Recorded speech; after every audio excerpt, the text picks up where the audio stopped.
Joseph R. Wheeler III, artist, founder, president of the ONYXCON Foundation, welcoming y'all back to another live. You know, I like to do it pretty regular, You know what I'm saying? Lives is where it's at, man. That's where you meet the people who are going to support you. That's where you get your subscribers. That's a little note for all my YouTubers out there trying to figure it out, trying to build your channels, whatever. You got to go live. You got to go live daily, every day.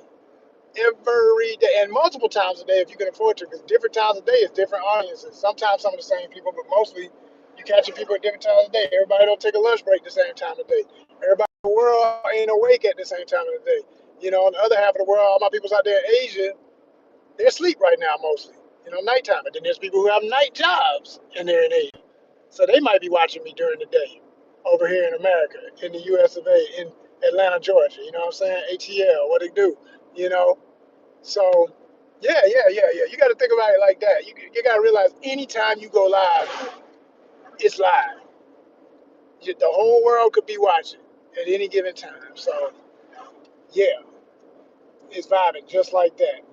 I was out here earlier today and went live, and that was cool. That was good times. That was good energy.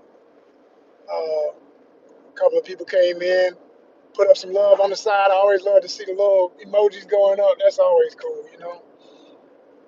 And a few people were chatting, but you know, I was just telling everybody what I'm gonna tell y'all too. I'm like a commercial break. I'm gonna keep running it until I get y'all to notice, and it's working because I put up a new video and I wanted y'all to see it. I was talking about Star Trek, Starfleet Academy, the latest episode, episode 6, is out now on Paramount Plus and everything.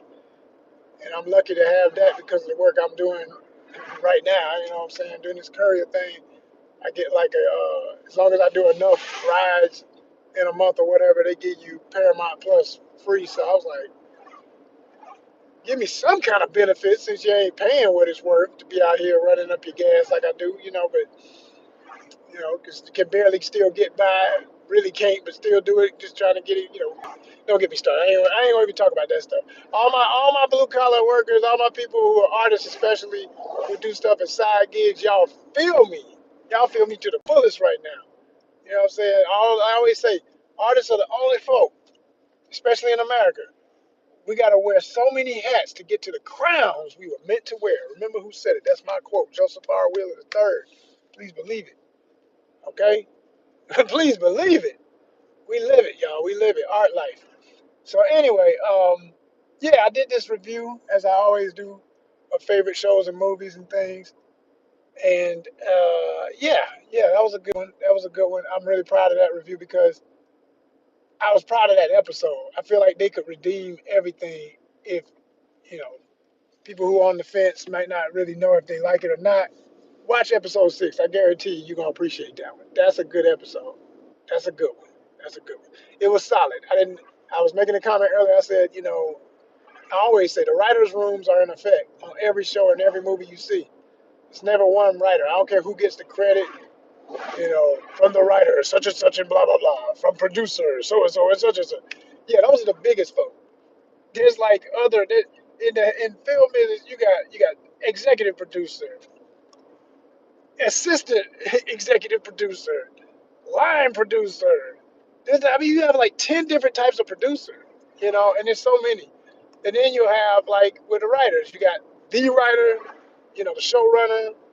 You got the assistant. Most of the time, of that person might even be a writer. I found that to be true a lot of times. They have an assistant, and that'll be a writer who's trying to shadow them and learn the biz and all that kind of thing. And eventually, they get an episode or they get to co-write an episode. And then you've got like 10, 20, 12, whatever the number, other writers that all get together per episode and figure out where they're going with the direction of that. And on the day of filming, stuff changes. They take a lunch break. They come back after lunch. They had a brief meeting. They say, yeah, we're going to change that whole scene. We're going to drop this scene. We're going to add this scene. We weren't going to shoot that one today, but now we're going to shoot that one. I done lived it, y'all. I'm telling y'all from experience. You understand what I'm saying? Experience. What's happening? What's happening? How you doing? Word to the wise when I do my lives. If I notice it, I'm definitely gonna say what's up. But literally, my steering wheel is right there where the comments are, so I don't always see them, and they don't pull it up automatically, so I can see stuff. But yeah, what's up? What's up? To my one person chatting it up, where you at? Where you from? Age range: 20s, 30s, 40s, 50s. I always start with that because that's who I do my audience. That is my main audience. That's who I'm catering my channel to. I know that there's a bunch of little naughty kids that shouldn't even be on their parents' tablets and stuff, be looking at grown folks' business, and I tell them every time, I say, "There's a grown folks channel, just so you know." So if you hear Silver Fox over here cussing and carrying on, hey, I'm just being grown. I told y'all it ain't your channel. This ain't the playpen. This ain't the playpen. Just know that, okay? I try to contain myself and not be cussing so much and doing whatever. But I ain't this, I'm not like that anyway. I can go there. I can go there. But, there's enough ratchetness in the world. I ain't trying to add to that nonsense. So we keep it kind of PG-13 around here mostly. Every now and then I get a little R rated. But yeah, like I said, if you were bold enough to speak, I want to know who you are. I want to know where you at, where you from. Shout out your country, shout out your peoples. Let me know who's in my audience, because if you're talking, you got to be one of my monetization nation. You got to be a subscriber. Only my subscribers can speak. I always, if I ever let that button not get pushed, I'm just testing the water. And most of the time, I'm like, yeah, that's exactly why I keep up my shields up, like they say on Star Trek. Shields up, man. Shields up. You got to keep your shields up on here on YouTube. It's too much nonsense. But I appreciate the real ones. Always, y'all know y'all are the truth. Y'all the reason I do it. Like I always say, y'all the reason for the season. 2,600 strong. We gonna hit 700. I think by the end of this week we can do it. That's just the kind of numbers we doing right now. And I see the dream is real. The dream is real. We're gonna monetize this thing by next month. That's my goal. I gave myself a far goal of April. So if it happens then I'm still happy. But I think it's possible in March. I think we can push the algorithm. I think we can get a lot of stuff watched that wasn't getting numbers, and make people really realize the power of this channel and how multi-niche is the future. As I always say, I'm a multi-niche content pioneer. I feel like I'm the only person using that phrase, so I say I am the pioneer when it comes to the hashtag multi-niche content. Look, you put in hashtag multi-niche content, you're gonna only see ONYXCON. You might see somebody else starting to use it, but other channels are doing it, but they're not saluting it. They're not like making it literally like that's what this is. I'm telling you, that's what this is. Like almost every channel got 2 or 3 topics. I got 10. I got 7 to 10. Maybe even more if I count them all out. But yeah, we do the doggone thing. That's what we do. Pure variety. Pure variety, people. So tomorrow is Valentine's. This is the 13th, isn't it? Yeah. So tomorrow's Valentine's Day. I've been hearing it all day. A lot of people celebrate. A lot of people into it like that and everything. I've always had mixed feelings about Valentine's Day. I like the symbolism of celebrating love. I love that. I love to love. You know what I mean? There's a lot of versions of love. You love your family. You love your girlfriend. You love your spouse. You love whatever you got important in your life. Whoever's important enough to be loved. Of course, family and friends. So it's many ways to celebrate that holiday, not just the romantic way. But I am an advocate of the romance side of it all. I definitely am an advocate of that. Ooh. Yeah, y'all. Like I said, I'm an advocate of that. And, I'm still single for the ladies out there. Any beautiful ladies in my followers, subscribers who are at least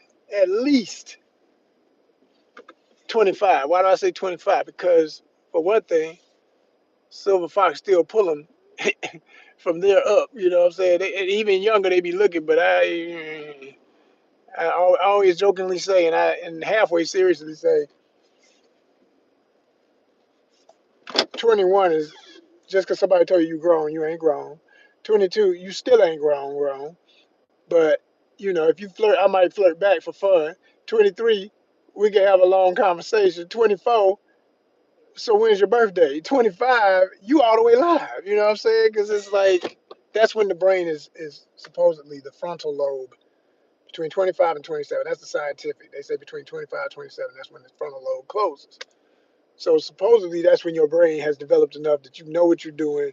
You're not just making completely childish decisions, but quite frankly, you still ain't. You know, you still got a hell of a lot to learn. I really feel like you're not completely, no matter how savvy you are, no matter how many things you know, some people had to grow up quick. They had a tough life. All that. I heard it all, seen it all, been around enough of it to know them types. And I'm gonna say this: I don't care how crazy life been. You can't be more than the years will present you. Because with every age, life in itself, your body will change. For one thing, that's the number one thing. Number two, people in society are going to treat you according to that number, regardless of your, you know, where you are mature wise or whatever. You're expected to be at certain levels, or you're and that's not right necessarily. That's definitely not right. People assume you're ready for certain things. They assume you can handle certain things. They assume, and the assumptions are always not no bueno. Assumptions are not the way. It's not good to assume. Always just ask, find out, and you know, inquire. Assume nothing. Learn from the answers you get when you ask people, or what is it specifically, right? Vet things. That's the way you learn for real. So, you know, like I say, so I'd say about maybe by the time you're 32, 33, that's really when all of the stuff you could have been learning is starting to settle in, and you're starting to wake up to, oh man, you know, I'm how many years shy of 40? And then when I tell you at 40, it's like you really get that treatment like you're supposed to be grown, for real, for real. You know, technically you're supposed to be in your 30s, but people can have responsibilities and everything, but still not be acting their proper mature level because of their circumstances, how they grew up, who their examples of grownness were, you know? So I find that a lot of, like, when it comes to ladies and dating and everything, it's like in the 20s, it's just all about some fun, man. That's really all I can say for that. That's a good time. That's all they could ever really be, mostly. You know, because they're not going to stay in touch. They're not going to follow up. They're not going to be mature enough to really hang with you unless, now, you know, if you want to add in the factor of finances and somebody who's going to be somebody's sugar daddy and all that old stuff. Oh, yeah, there's plenty of them that'll line up for that now at noise, but that's all they're going to do. They're just going to drain you, you know, and I ain't got nothing to drain. So every dime I get is going towards my goals. I ain't playing with them. And then, you know, 30s, if you're at that age and you got a little something, it just gets even tighter because now everybody wants babies and stuff. See, they get that age, they want that clock is real. They say the clock is real. The clock is real, ladies and gentlemen. It really is.